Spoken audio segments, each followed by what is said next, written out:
This has been fascinating so far. I'm sure we could talk about, consciousness and suffering for hours, but I want to get to a few other concepts here. One of them being about the law of attraction, because you mentioned kind of synchronicities and serendipities and kind of this idea of when we align ourselves to consciousness and to more harmony thoughts, to more peaceful thoughts.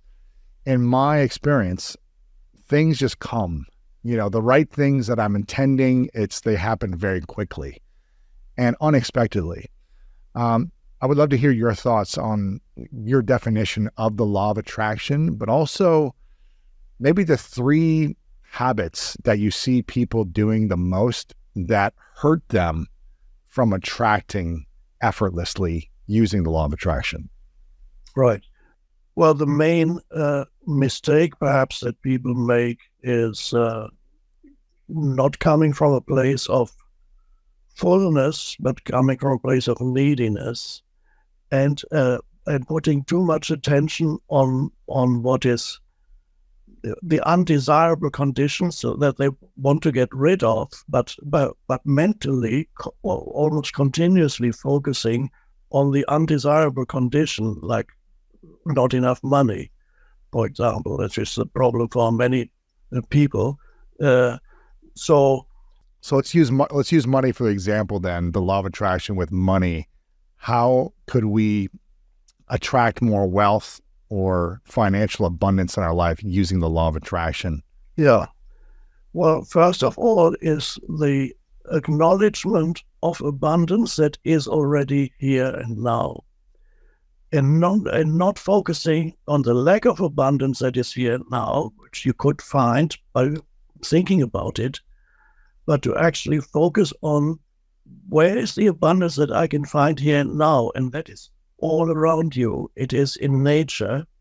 When you look at the abundance of nature, the multiplicity of life forms, the wonder of nature, the abundance of even, or let's say you're in a city, you can look at, appreciate all the things that you see around you. You don't need to necessarily own it or buy it, just appreciate it. And so this first, the appreciation of the goodness of life that is always all around you. Even if you have no money, there's still the goodness of life is all around you. You see it all around you. The sunshine, the sun is the ultimate symbol of abundance because it gives energy of itself almost eternal. Eventually the sun will die, but as far as we are concerned, it's virtually eternal. It pours out energy continuously, and this at some point we will realize that even on the level of energy, the universe is infinitely abundant. So we will no longer need things that we're using now, fossil fuels and those things. We have access to other forms of energy that are more helpful. But the abundance is all around you. Let's say you're past in the city, you're walking past a flower shop, and you look at, wow, such beauty, appreciation, even to seeing a beautiful man or woman, or nice, or even a beautiful car. Oh, I love that. Not why don't I have that car? Why does he have that car? It's all egoic narratives that make you unhappy. To appreciate, no, nature, of course, is very powerful.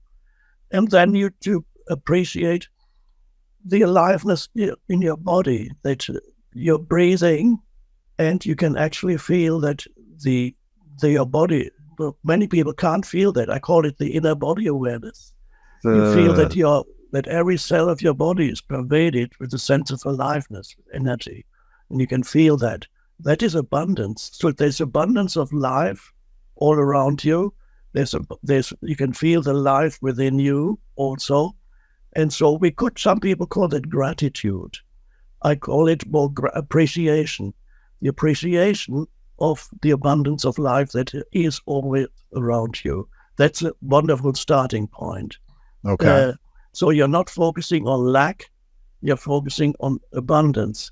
And even when you don't have any, if you feel like yes, you don't you have don't, anything, you can find abundance around you. yes, always acknowledge it, the good Yes. things of life, acknowledge, but even the seemingly insignificant things, like when I look out of the window, there's trees out here. Right now I can look out, I can see there's a slight breeze and the branches are swaying slightly in the wind. It's beautiful. And there's the tree in all its majesty and stillness. It's been there for 100 years, and that's wonderful. I don't need to own that tree. I mean, owning in that sense is ultimately a bit meaningless anyway. Yes, I own this house where I am right now, but at some point I'll be gone. And so what does it mean? The house somebody else will own the house. Owning is a secondary. I'm not saying to let go of ownership sometimes can give stability to your life on a practical level, but there's something more important. So this appreciation, or if you want to call it gratitude, some people recommend, I think Oprah said that she has had for many, many years a notebook or journal where she writes down every day things that she's grateful for. And these are usually seemingly insignificant things, but it's important not to overlook that. And I don't think she's writing down, I'm grateful that I have a private jet, or I'm grateful that I have a $2.5 billion in the bank. That's right.